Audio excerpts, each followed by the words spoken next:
Hey, welcome back to Rocket Garage and Service. In today's video, we're adjusting the brakes on our 18-foot car trailer. First thing you can see, I already put down mats. If you watch previous videos, we have upgraded all of our bushings.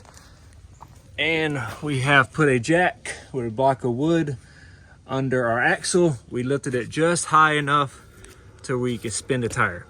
Now let's crawl under and remove the plugs. We had to revise our plan. We needed the jack out of the way. It just took too much room. So we still got a jack stand there, and we have a jack under the axle to still allow the tire to freewheel, but we can get under the trailer and see what we're actually doing. So now you can see the star bit. You see the little teeth right there, and we're going to start rotating this as we're spinning the tire until we get slight drag. But you can see I had to get fully under the car because I was just putting a screwdriver under there, couldn't see what was happening. Very frustrating. Just go in and get yourself comfortable. So we did a lot of adjustments. I went tight, then I'm gonna go loose. I don't recommend that for everybody, but you can see this is really tight.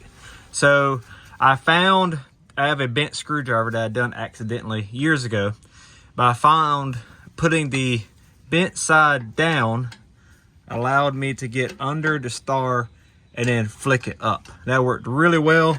So now I'm gonna go back the other way until the wheel is loose again, or it rotates smoothly. So let me go ahead and do that. So that only took about 3 or 4 clicks. You can hear slight drag, but definitely moves freewheeling very easily. So that wasn't too bad.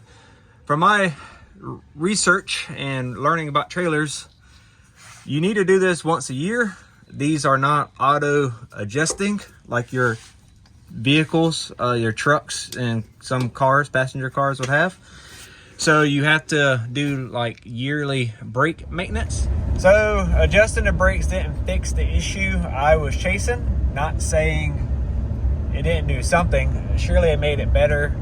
To be truthful, I didn't have to adjust them as much as I thought, but I wasn't sure how sensitive those magnets were to being just a little bit out of spec.